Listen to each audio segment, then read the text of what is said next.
Guys, I hope you're ready with the answer. Yes, let us quickly discuss the answers for classification of contract. Now, this is a very important question. A coolie in a uniform picks the luggage of A to be carried out of the railway station without being asked by A, and A also allows him to do so. Now, if the coolie is picking up the luggage, it means he is giving an implied offer that I am offering my services to you. A did not object, it means it is implied acceptance, implied offer, implied acceptance. It becomes an implied contract that I'm using your services, I will pay for it. How to frame the answers? By reading the question itself. Now, the coolie picks up the luggage of A. This is an implied offer. All right. A allows him to do so. This is implied acceptance. It is a hint that they want you to frame the answer on implied contract. So, implied contract section 9. You will first define an implied contract. The implied contract is a contract where the contract is entered without any words. It is understood from or inferred from the action of the parties, conduct of the parties, circumstances of the case. So you will first define an implied contract. Then you will explain that in an implied contract, the offer is also implied from the action and the acceptance is also implied. So where both the offer and acceptance are understood or inferred from the action circumstances, it is known as an implied contract.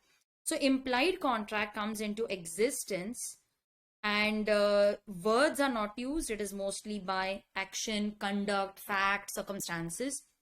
Section 9 of the Indian Contract Act states that implied contracts where proposal, that is offer, and acceptance, they are made in words, so they are made otherwise than in words. The promise is said to be implied. Okay, so when offer and acceptance, they are made otherwise than in words, words are not used, it is understood from our action, then the contract is implied. So in the present case, coolie by picking up the luggage has given an implied offer, A by allowing it has given implied acceptance, and that is what we had identified. Ma'am, but you have not followed provisions, facts, analysis, because this is a very small question. It may be asked for somewhere around 2 to 3 marks or maximum 4 marks. So even if this is asked for 3 to 4 marks, no, I don't think it will be asked for 4 marks. 2 to 3 marks. It's a very small question. Okay, so you need not write it in that format. If you still want to say no ma'am, I will follow that format, so in the provisions you will write about implied contract, you will write about what is implied offer, implied acceptance. Don't mention anything about the question. Then in analysis you will write down that the coolie by picking up the luggage has given an implied offer, A allowed him to do so, this is an implied acceptance, and what forms is an implied contract. Because it is an implied contract, it's a contract, it means that A must pay for the services, and in case A fails to pay, the coolie can recover the money from A. So this is how you will frame the entire answer.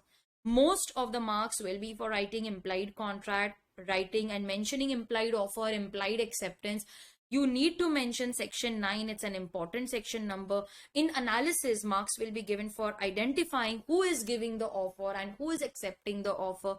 So it's an implied contract. A must pay for the services. Next question. This won't be asked in the exam. It is just for concept clarity. X threatens to kill Y if Y does not sell the house to X. Okay. So X threatens to kill.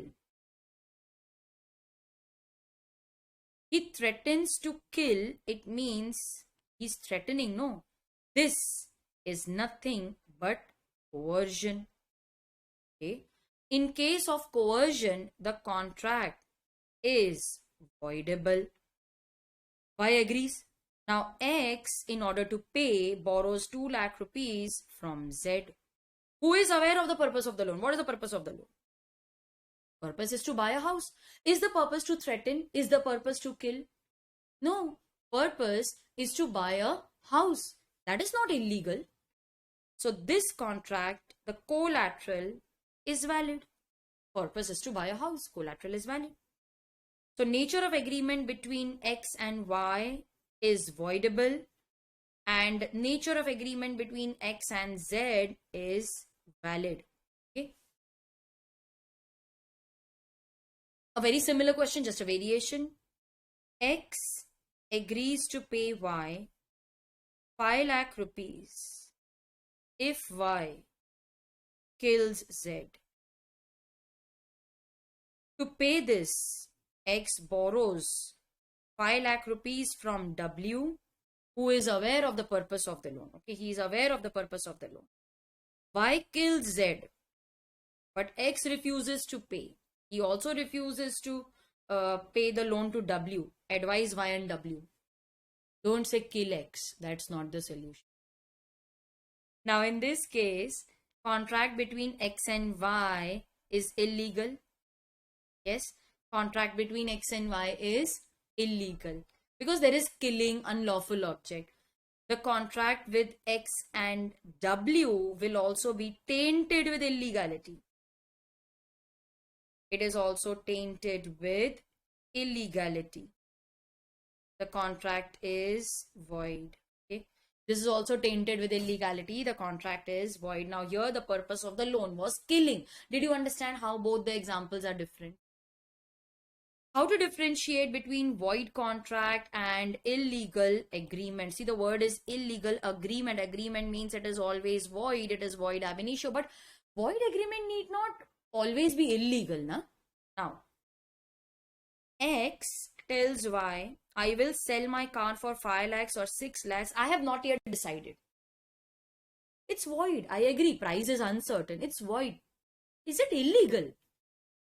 So void agreement may not be illegal, but illegal is always void. In fact, it is void ab initio. Collateral. Yes, we studied this. Let us revise. What is the effect on collateral? If the main agreement is illegal, the collateral is also tainted with illegality, it becomes void. But if the main agreement is void, the collateral need not be void. It means can be valid also. So here in this case, it is valid. There's no punishment for void contract, but there is punishment for illegal agreement. Contracts which are void, they are valid when entered.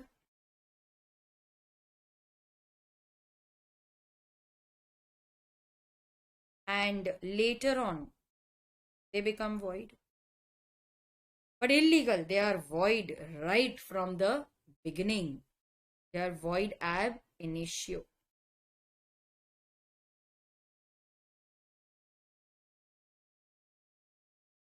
Okay, so void, they may not always be void ab initio. They are valid when entered, later they become void, but illegal is void right from the beginning.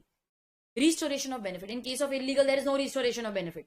If Y does not kill, X cannot say that no, you give me my money back. No, there is no restoration.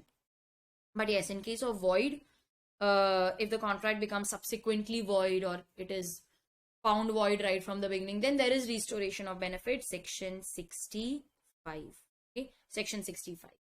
So students, this was the difference between void contract and illegal.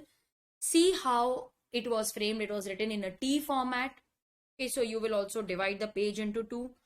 Give the heading. See over here, I have given the heading for every point. Okay, so like this, you will also give a heading. Leave a line after every point and then write the next point, but you need to give the point heading. And in this manner, you will frame the difference. So I hope that you are clear about the framing of answers, and slowly you are gaining confidence. If you were at 5% yesterday, so maybe after today's session you are at 10%. Yes, your confidence will definitely go on increasing. Please allow yourself some time. Give yourself time for 2 to 3 tests. I'm very sure you will be able to master this skill. Okay, let us continue, and in my next session I will be discussing with you offer and acceptance. So let's meet again.